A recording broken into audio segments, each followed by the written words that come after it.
మోకాళ్లలో గుజ్జును పెంచి నొప్పిని తగ్గించి సర్జరీని దూరం చేసే ఫ్రీడమ్ వాక్. ప్రస్తుతం మనతో పాటు ఉన్నారు ప్రముఖ అడ్వకేట్ నాగేశ్వరరావు పూజారి గారు. ఒకసారి ఆయనతో మాట్లాడి లీగల్ గా ఉన్న కొన్ని ఇష్యూస్ మీద డౌట్స్ క్లారిఫై చేసుకుందాం. నమస్తే అండి. నమస్తే మేడం. సార్, ఇప్పుడు క్రెడిట్ కార్డు ఇష్యూస్ చూస్తున్నాము. రకరకాలైనటువంటి క్రెడిట్ కార్డ్స్ వద్దు బాబోయ్ అన్నా కూడా వాళ్లే ఫోన్లు చేసి వేధించి వెంటాడి కార్డులు ఇస్తారు. ఆ తర్వాత కట్టలేదని చెప్పేసి మళ్ళా వేధించి వెంటాడి దెబ్బలు కొట్టి ఇంటికి వచ్చి దాడులు చేసి ఇలా కూడా చేస్తారు. వీటిలో ఇంకో కొత్త ఏంటంటే లోన్ యాప్స్ ఒకటి. మీకు ఆ లోన్ కావాలి, లోన్ కావాలంటే మనం వెళ్తాం కదా బ్యాంక్కి, వాళ్ళకేమంత బాధ.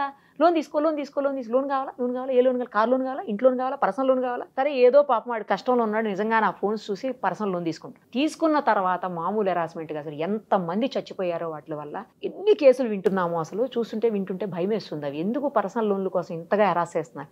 ఇంటికి వెళ్ళి కొట్టడము, తర్వాత ఫ్యామిలీ మెంబర్స్ మొత్తానికి ఫోన్లు చేసి వేధించడము. ఈ మధ్యన ఇంకోటి స్టార్ట్ అయింది సార్. ఆడేదో వెళ్తాడు, ఎవరిదో ఒక నెంబర్ ఇచ్చేస్తున్నాడు. అసలు సంబంధం లేని వ్యక్తి ఈడెవడో ఎప్పుడో ఒకసారి పరిచయం ఉంటుంది, అనుకోకుండా ఫోన్ నెంబర్ ఏదో ఉంటుంది వీడి దగ్గర. ఆ నెంబర్ ఇచ్చేస్తే వీడికి ఫోన్ చేసి నువ్వు ఆడి క్రెడిట్ కార్డు బిల్లు కట్టలా, లేకపోతే ఆడు లోన్ కట్టలా, నువ్వు కట్టని అడుగుతున్నారు. నేను విన్నాను అవి. అసలు నాకేం సంబంధం, నువ్వెవరు, నీకు తెలియకపోతే నీ నెంబర్ ఎట్లా ఇచ్చాడని వీళ్ళు అడుగుతున్నారు. ఇది బాగానే ఉంది, నువ్వు ఫస్ట్ డే కదా ఎంక్వైరీ చేయాలి. ఎవరి నెంబర్ ఇస్తున్నావు, ఎవరి నెంబర్ తీసుకుంటున్నారు, ఆ రెండో ఇచ్చే నెంబర్ ఎవరిది అని చూడాలి కదా. చూడకుండా ఎవరిదో ఏదో ఒక నెంబర్ ఇచ్చేస్తే నువ్వు వేసేసుకుని రేపు పొద్దున ఆడికి ఫోన్ చేస్తే వాడికి ఏం సంబంధం అసలు. ఇది ఏంటి సార్, ఇలాంటి వాటిలో ఏం చేయొచ్చు? మీరే చెప్పారు కదా, ఇచ్చేటప్పుడు సతాయిస్తారు, తర్వాత ఇచ్చిన తర్వాత కూడా సతాయిస్తారని. ఇప్పుడు మీరు చెప్పిన దాన్ని బట్టి మీరు ఓవరాల్గా ఏం చెప్తారంటే బ్యాంక్ అంటేనే సతాయించిన టైంలో చెప్పేసి. జనరల్గా ఏమైందంటే మనకి ఇప్పుడు ఈ క్రెడిట్ కార్డుకి సంబంధించి ఏంటంటే బ్యాంకులు మనకు రెండు రకాల లోన్స్ ఇస్తారు. ఒకటి సెక్యూర్ లోను, ఒకటి అన్సెక్యూర్ లోన్ అని ఇస్తారు. సెక్యూర్ లోన్ అంటే ఏంటంటే ఏదో ఒకటి తనఖా పెట్టుకుని ఇచ్చేస్తారు మనకు. సో మనం కట్టకపోయినా కూడా ఏం చేస్తారు, బ్యాంకు ఆస్తిని జప్తు చేసుకునే అధికారం మనం డాక్యుమెంట్లో రాసేస్తాం కాబట్టి నువ్వు కట్టకపోతే ఆప్ని జప్తు చేసేసుకుంటారు. అన్సెక్యూర్ లోన్లు ఏంటంటే మన మీద నమ్మకంతోనే ఇస్తారు.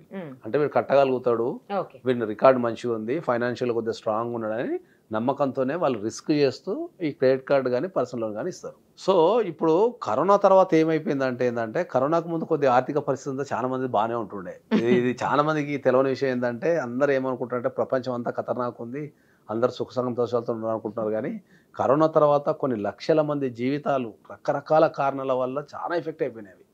బయటికి కనిపించడంత ఎఫెక్ట్ అయిపోయినాయి. ఎందుకంటే క్రెడిట్ కార్డ్స్కి సంబంధించి ఇంతకుముందు ఇన్ని కేసులు లేవు.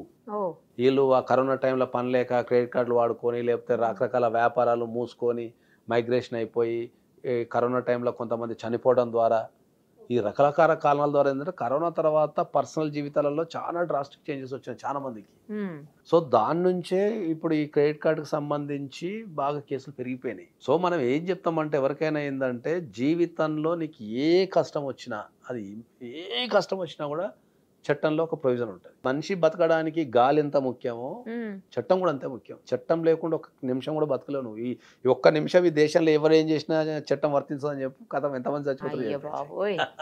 కాబట్టి మనం పీల్చే గాలికి చట్టం ఉంది, నడిచే రోడ్డుకు చట్టం ఉంది, తర్వాత మనం వాడే వస్తువులకు చట్టం ఉంది, నిద్రపోవటానికి సౌండ్ పొల్యూషన్ కూడా చట్టం ఉంది.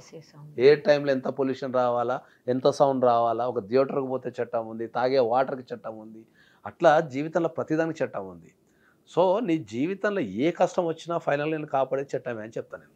నువ్వు సరైన అడ్వకేట్ ఉండి కరెక్ట్ నువ్వు పోగలిగితే నీకు డెఫినెట్లీ నీకు కంపల్సరీ ఆన్సర్ దొరుకుతుంది, న్యాయం జరుగుతుందని చెప్పగలుగుతాను నేను. So when it comes to the credit కార్డ్కి వచ్చినప్పుడు ఏమవుతుంది అంటే ఏంటంటే వీళ్ళు ఏ వ్యక్తి కూడా, నేను చాలా మందికి కొన్ని వేల సందర్భాలు చెప్పిన ఏంటంటే ఈ భూమి మీద పుట్టిన ఏ వ్యక్తి కూడా లోన్ తీసుకున్న తర్వాత, అది పర్సనల్ లోన్స్ కావచ్చు, మన జనాల దగ్గర అప్పు తీసుకోవచ్చు, లేకపోతే మనం క్రెడిట్ కార్డులు తీసుకుండొచ్చు, తీసుకున్న ఏ వ్యక్తి కూడా లోన్ కట్టద్దు లేదంటే అప్పు తీర్చద్దు అనుకోడు. అవును, ఓకే, ఖచ్చితంగా అనుకోడు. రీపేమెంట్ చేయాలనుకుంటాడు. ఎందుకంటే వాడు రీపేమెంట్ చేస్తే సుఖంగా ఉంటాడు. అవును, వాడు ఎప్పుడైతే రీపేమెంట్ ఆపేస్తాడో అప్పటి కష్టాలు స్టార్ట్ అవుతాయి. మనశ్శాంతి ఉండదు, కష్టాలు, టెన్షన్, స్ట్రెస్, ఇంటికి ఎవరైనా వస్తే భయపడ్డాము. ఇప్పుడు మన చుట్టాల దగ్గర అప్పు తీసుకుంటాం, ఫ్రెండ్స్ దగ్గర అప్పు తీసుకున్నప్పుడు బాగానే ఉంటుంది.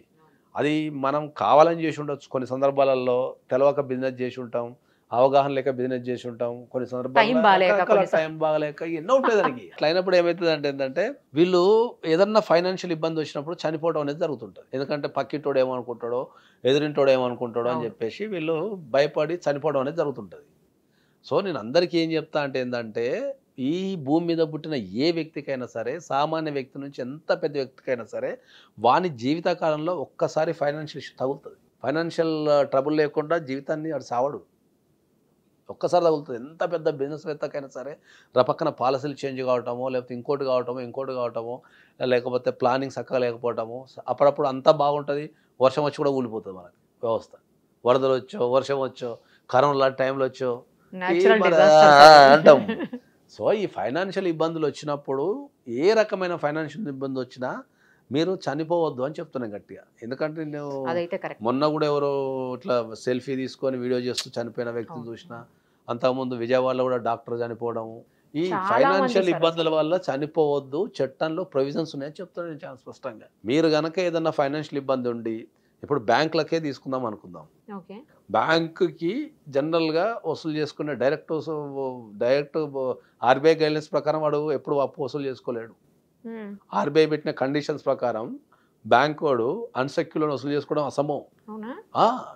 అందుకే మరి బ్యాంక్ ఇచ్చిన క్రెడిట్ కార్డులు కానీ లేకపోతే పర్సనల్ లోన్స్ కానీ ఎవరైనా డిఫాల్ట్ అయితే ఆర్బీఐ గైడ్లైన్స్ ప్రకారం వసూలు చేసుకోవడం అసంభవం. కాబట్టి వాడు ఒక కొత్త వ్యవస్థను తెచ్చాడు. ఏందది? Recovery agents. వాడు ఏం చేస్తాడంటే, అరే నాకు పలానాడు అప్పియాలి రాబాయి, నువ్వు వసూలు చేసుకోపో అని చెప్పేసి వీడు వానికి ఆథరైజేషన్ ఇచ్చేస్తాడు.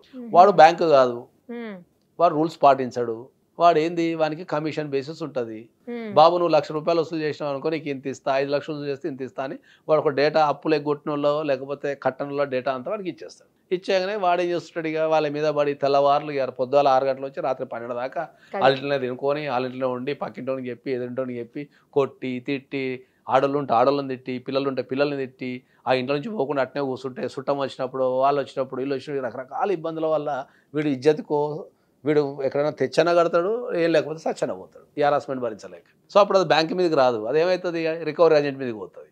బ్యాంక్ కూడా తెలివి ఏం చేసిండు, వాని మీద ఉన్న లైబిలిటీ అంతా విని దోషేస్తాడు, వీడు కూర్చుంటాడు. రేపు పొద్దుల మేము రికవరీ ఏజెంట్లకు మేము అట్లా చెప్పలేదు సార్, మేము గైడ్లైన్స్ ఇచ్చినాం పొమ్మని, ఆ గైడ్లైన్స్ వాడు పాటించకపోతే మా తప్పేంది సార్ అని చెప్పేసి వీడు అంటాడు బ్యాంక్ వాడు తప్పించుకోవడానికి. సో మనం ఏం చెప్తామంటే ఏంటంటే, నువ్వు బ్యాంక్ లోన్స్ తీసుకున్నా, ఏది అన్సెక్యూర్ లోన్స్ తీసుకున్నా, నువ్వు జనాల దగ్గర నుంచి డబ్బులు తీసుకుని ఏ కారణం చేత లాస్ అయినా, నీకు చట్టంలో ప్రొవిజన్స్ ఉన్నాయి. నువ్వు కోర్టుకి వెళ్తే కోర్టులో అప్లికేషన్స్ వేసుకుంటే, ఇప్పుడు బ్యాంకుకి ఎగెనిస్ట్ మనం ఇంజంక్షన్ ఆర్డర్ వేసుకోవచ్చు. పోయి నా ఇంటికి ఎవరు రానికి లేదు, ఏమన్నా ఉంటే నువ్వు చట్టపరంగా చూసుకోపో, నా ఇంటికి ఎవ్వరు రానికి లేదు, నీకేమైనా రైట్ ఉంటే నువ్వు కోర్టుకి వెళ్ళి అప్లికేషన్ వేసుకొని నా దగ్గర నుంచి వసూలు చేసుకోపో అని చెప్పి మన ఇంటికి రాకుండా ఏజెంట్స్ కానీ ఇంకెవరు కానీ బ్యాంకు సంబంధిత అధికారులు కానీ ఎవరు కానీ మన ఇంటికి రాకుండా మనం ఇంజక్షన్ ఆర్డర్ వేసుకుంటే కోర్టులు ఇంజక్షన్ ఆర్డర్ ఇస్తున్నాయి. కానీ సార్ ఒక చిన్న డౌట్ ఏంటంటే, ఇక్కడ నాకు నిజమే పాపం, వాడు వచ్చి ఇంజక్షన్ ఆర్డర్ వేసుకుంటే కోర్టు నుంచి వస్తుంది, వీడి హ్యాపీ. కానీ ఆడు ఆపే కట్టలేనాడు, మళ్ళీ అడ్వకేట్ దగ్గరికి వచ్చి ఫీజు ఏం కడతాడు సార్ పాపం? కడతాడు అంటే ఇప్పుడు మీరు అన్నది చాలా మంది అడిగే క్వశ్చన్, మీరు చాలా మంచి క్వశ్చన్ అడిగారు. ఏంటంటే మా దగ్గరకు వచ్చే వ్యక్తులు కూడా ఏం చెప్తారు అంటే ఏంటంటే, సార్ ఇప్పుడు నేను లాస్ అయ్యే మీ దగ్గరకు వచ్చిన కదా, మరి వచ్చిన తర్వాత మళ్ళీ మీ ఫీజులో కోర్టు ఫీజులో కట్టమంటారు కదా అని చెప్పి జనరల్గా అంటారు. అన్నప్పుడు ఏంటంటే సిస్టమ్ అన్న తర్వాత మనం కొన్ని పాటించాల్సిందే కదా. ఇప్పుడు నువ్వు స్కూల్కి వెళ్తావు, నా దగ్గర పైసలు లేవు సార్, నాకు స్కూల్లో ఫ్రీ ఇచ్చేయండి ఇచ్చేస్తారా? ఇయర్ కదా. ఇప్పుడు నువ్వు గవర్నమెంట్ స్కూల్కి వెళ్ళినా కూడా ₹100, ₹150, ₹200 దర్ ఇస్ ఏ ఫీజు ఉంటుంది. ఇప్పుడు ఒక పేద వ్యక్తి ఉంటాడు, హైదరాబాద్ నుంచి వరంగల్ పోవాలా, పైసలు లేవని చెప్పి ఆర్టీసీ బస్ ఎక్కేసి, సార్ నేను వరంగల్ దించండి సార్, నేను పేద వ్యక్తిని మా నోట్ వేసిన అంటే దించేస్తారా? దించేయరు. సో ఫీజులు అనేటివి ఏవైతే ఉంటాయో అవి ఏం పెద్దగా, ఇప్పుడు బ్యాంక్ లోన్లతో పోల్చుకుంటే నీకు ఫీజులు అనేటివి భారీగా ఏమి ఉండవు. ఓకే, దాని నామినల్ ఫీజులు ఉంటాయి, దానికి ఒక సర్టెన్ పర్సంటేజ్ ఉంటుంది, దాని ప్రకారం కోర్టులో ఫీజు కట్టేది ఉంటుంది. నామినల్ ఫీజుతో కట్టుకొని అడ్వకేట్ ఫీజు అనేది డిపెండ్ అపాన్ ద అడ్వకేట్. కొందరు ఫ్రీగా చేస్తారు, కొందరు పైసలు తీసుకొని చేస్తారు. అది ఇప్పుడు బ్యాలెన్సింగ్ చేయాల్సి వస్తుంది. ఇప్పుడు నేనున్నా అనుకో, కొందరు ఫ్రీగా చేసేస్తా, కొందరికి నార్మల్ తర్వాత మనం కొన్ని హై ఎండ్ కేసులు ఉంటాయి, ఇవన్నీ కలిస్తే నాకు బ్యాలెన్స్ అయిపోతుంది అట్లా. కాబట్టి అది అడ్వకేట్ ఫీజు అనేది డిపెండ్ అపాన్ ద అడ్వకేట్ మీద ఆధారపడి ఉంటుంది. ఇక కోర్టు ఫీజు ఏది ఉంటుంది కట్టుకోవాలా. సో వాళ్ళతో పోల్చుకుంటే ఇప్పుడు చనిపోవటం కంటే పిల్లలు ఉంటారు, భార్య ఉంటుంది, కన్న తల్లిదండ్రులు ఉంటారు, వాళ్ళందరూ ఉన్నప్పుడు వాళ్ళందరూ వదిలిపెట్టి నువ్వు 10 లక్షల కోసం, 20 లక్షల కోసం, 30 లక్షల కోసం చచ్చిపోవడం అనేది వేస్ట్ ఆఫ్ ప్రాసెస్ కదా. మీరు దానికి చెప్తున్నారు. ఇప్పుడు మీకు నేను చాలా సందర్భాలు చెప్పిన ఏంటంటే, ఒక వ్యక్తి ఒక 50 లక్షలు అప్పు చేసాడు, జనరల్గా చెప్తున్నాను. ఆ 50 లక్షల అప్పుకి ఇంట్రెస్ట్ ఎంత తెలుసా? 5%. 5% రూపీస్ ఇంట్రెస్ట్ కట్టాలా, నెలకు 2.5 లక్షలు ఇంట్రెస్ట్ కట్టాలా. బయట తెచ్చుకున్నాడు, ఒక మార్కెట్లో అట్లా నడుస్తున్నది. ఇప్పుడు 50 లక్షలు అప్పు చేసి 5% చొప్పున నెలకు 2.5 లక్షలు ఇంట్రెస్ట్ కడుతున్నాడు ఆయన. 10 నెలలు కడితే ఇది తీసి అటు తీసి ఇటు కడుతున్నాడు అంతే. ఇక టైం పాస్ చేసుకుంటా ఒక దశలో ఏమైందంటే చచ్చిపోయే దశకు వచ్చేసిండు. ఇక ఈ ఆత్మహత్య చేసుకున్న టైంలో ఎవరు ఇచ్చిన నెంబర్ నా నెంబర్ ఇచ్చిండు. అన్నా నువ్వు రా, ఈ 50 లక్షల కోసం చచ్చేందుకు పోతున్నావు రా అని చెప్పినాం, కూర్చున్నాం, అనలైజ్ చేసినాం. సో ఓవరాల్గా ఆయన 2 లక్షలు సంపాదిస్తున్నాడు, నెలకు 2 లక్షలు సంపాదిస్తున్నాడు. కట్టాల్సినప్పుడు 2.5 లక్షలు ఉంది. నెలకు మాట ఇచ్చిండు, ఇజ్జత్ పోతుంది, తెచ్చుకున్నా కదా, వాళ్ళ దగ్గర చెక్కులు ఉన్నాయి, ప్రాంసనట్లు ఉన్నాయి కదా, కట్టకపోతే ఊరుకోరని వీళ్ళు కూడా వచ్చి అనేది ఇట్లా చేస్తున్నారు. సో ఈయన సంపాదించేది 2 లక్షలు ఉంది, బయట కట్టాల్సింది 2.5 లక్షలు ఉంది, కుటుంబ పోషణకు 1 లక్ష రూపాయలు కావాలా. మొత్తం ఈయన ఓవరాల్గా 3 లక్షలు సంపాదిస్తే మళ్ళీ అసలు అక్కడనే ఉంటుంది. అంతే కదా, కరెక్ట్. మళ్ళీ 50 లక్షలు అక్కడనే ఉంటుంది. మరి అంతే, కరెక్ట్. 3.5 లక్షలు సంపాదిస్తే సంపాదించేది 2 లక్షలు, మళ్ళీ నెలకు 1.5 లక్ష లాసు మళ్ళీ ఆడున్నది. దాన్ని ఏం చేసినాం మనం, సరే భయ్ ఇట్లా కాదని చెప్పేసి ఏం చేసినాం మనం, ముందు కోర్టులో కేసు వేసినాం. 50 లక్షలది ఎవరెవరి దగ్గర తెచ్చినో వాళ్ళందరూ కోర్టులో కేసు వేసినాం. ఫస్ట్ కోర్టులో కేసు వేసిన తర్వాత కేసు వేయంగానే ఇంజక్షన్ ఆర్డర్ వచ్చేసింది, ఎవరు వీడిని డిస్టర్బ్ చేయొద్దు, మీరు జోలికి వెళ్ళొద్దు, మీకేమైనా వచ్చేటట్టు ఉంటే మీరు వెళ్ళండి. నెక్స్ట్ లెవెల్ ఎప్పుడైతే కేసు వేసిందో ఇక్కడ నుంచి నోటీసులు పోయినా వాళ్ళందరూ అరే సార్ అదేం సార్ మాకు పైసలు లేవని మన ఆఫీస్కి వచ్చారు. మనం అందరినీ కూర్చోబెట్టినాం, అరే 5 రూపాయలు ఇంట్రెస్ట్ ఇది తప్పు కదా, నువ్వు బ్యాంక్ ఇంట్రెస్ట్ తీసుకోవాలి అది అని చెప్పేసి లాస్ట్కు అన్ని లెక్కలు చేసేసి ఆ అప్పు మొత్తం కలిపి 40 లక్షలకు చేసినాం. సూపర్. అసలు 40 లక్షలకు చేసిన తర్వాత ఏం చేసినాం, ఇదే పర్సన్ ఎవడైతే 2 లక్షలు సంపాదిస్తున్నాడో వాడిని తీసుకెళ్ళి ఒక చిట్టి 50 నెలల చిట్టి 50 లక్షలు చేసి దాన్ని ఎత్తినాం. ఎత్తితే 40 లక్షలు వచ్చినాయి. ఈ 40 లక్షలని కట్టేసిండు, అప్పేలేదు. ఇంకా కట్ చేస్తే ఏమైంది, ఇప్పుడు వీనికి 2 లక్షలు వస్తుంది, 1 లక్ష రూపాయలేమో ఫస్ట్ చిట్టి 1 లక్ష కూడా పోతుంది, 60,000 60,000 70,000 పోతుంది. అది 2 నెలల వరకు, 2 సంవత్సరాల వరకు.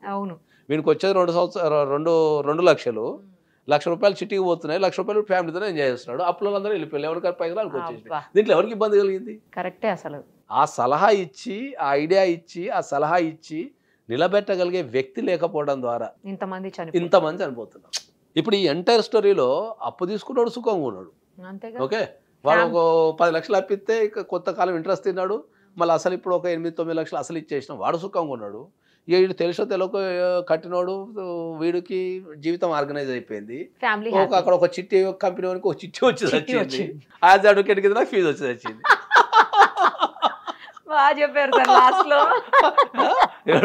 దీంట్లో మొత్తం కలిస్తే సర్వే జన సుఖిన బాగుంది అయిపోయింది. అంతే కదా, సింపుల్ లాజిక్ కదా. మీలాంటి బ్రెయిన్ ఉన్న అడ్వకేట్స్ సింపుల్ లాజిక్ కదా అంటున్నా. దానికి చచ్చిపోవడాలో, పిల్లల్ని చంపడాలో, పారిపోవడాలో, అదే చెప్తారు, ఏడికి పారిపోతావు. దేశంలో ఒక ప్రొవిజన్, చట్టంలో ఒక ప్రొవిజన్ ఉంది, దాన్ని ఉపయోగించుకో, అదే ప్లేస్ నిలబడు, సంపాదించు, మళ్ళగట్టు, అది కదా జీవితం. లక్కీలీ ఆడికి 2 లక్షలు వస్తున్నాయి కాబట్టి సరిపోయింది సార్. అట్లా చాలా తక్కువ మంది ఉంటారు. ఏ చెట్టుకు అంత గాలి ఉంటుంది. ఈ చెట్టు కూడా వాని సంపాదన అవన్నీ లెవెల్స్ చూసే ఇస్తారు. సంపాదన బట్టే ఇచ్చేటోళ్ళు ఉంటారు కాబట్టి వాడు కూడా ఏంటంటే ఓహో వీడు 2 లక్షలు సంపాదిస్తాడు కాబట్టి నా 10 లక్షలు ఇవ్వగలుగుతాడు ఇస్తారు. ఇంటెన్షన్ లో ఎగ్గొట్టేటోళ్ళు మాత్రం ఒక 10 to 5% సమాజంలో ఉంటారు. ఏంటంటే వాళ్ళ పని ఏమి ఉండదు, అప్పులు తీసుకొని ఇంటెన్షన్ కొట్టేటోళ్ళు, వానికి వేరే పని చేతగాక ఈ మాయ మాటలు చెప్పి అక్కడ ఇక్కడ చెప్పేటోళ్ళు ఒక 5 to 10% ఉంటారు. నువ్వు ప్రపంచంలో ఏ పని చేసినా 5 to 10% ఉంటారు. వాళ్ళ గురించి మనం మాట్లాడద్దు, మిగతా 90% గురించి మాట్లాడాలి. సో ఆ 90% అప్పులు చేసే వాళ్ళు ఇంత చిన్న లాజికల్ తెలియక, వాళ్ళకు సపోర్ట్ లేక, ఇప్పుడు ఫ్యామిలీ మెంబర్స్ కూడా ఏమవుతారంటే వాళ్ళని జనరల్ గా నీకు తెలియలేక చేసిన బిజినెస్ తిడతారు అన్ని. వాడు డిప్రెషన్ తిడితే వాడు ఇంకా డిప్రెషన్ అయిపోతాడు. వానికి ఒక మంచి మాట చెప్పి వానికి జీవితం మీద హోప్ కల్పించగలిగితే వానికి ఒక నూతన ఉత్సాహం వస్తుంది. ఆ తప్పు నుంచి ఒక గుణపాఠాన్ని నేర్చుకొని మళ్ళీ ఒక మంచి వ్యక్తి కింద తయారయ్యి మళ్ళీ సమాజంలో నలుగురు బతకడానికి అవకాశం ఉంటుంది.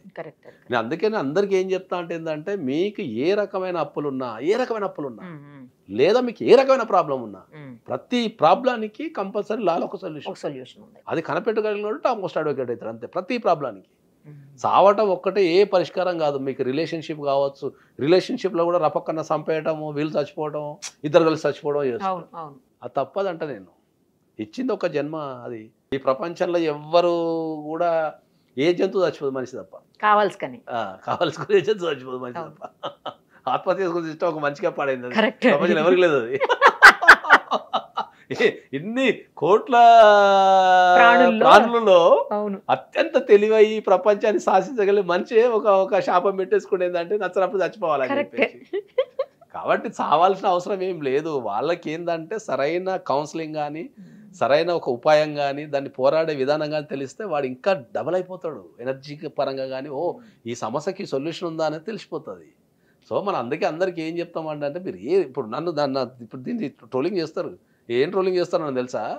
అరే నువ్వు అప్పులు ఇచ్చిన వాళ్ళందరూ నెగ్గొట్టమని చెప్తున్నావు రాబోయే, నువ్వు అప్పులు ఇచ్చిన వాళ్ళందరూ నీ దగ్గరకు వస్తే నువ్వు కోర్టులో వేసి ఇంజక్షన్ ఆర్డర్ తీస్తున్నావు, మా అప్పులు ఇచ్చిన వాళ్ళ పరిస్థితి ఏంది అని అంటారు. నేను ఎవ్వరికి కూడా అప్పులు ఇచ్చిన వాళ్ళని ఎగ్గొట్టమని చెప్పటంలే.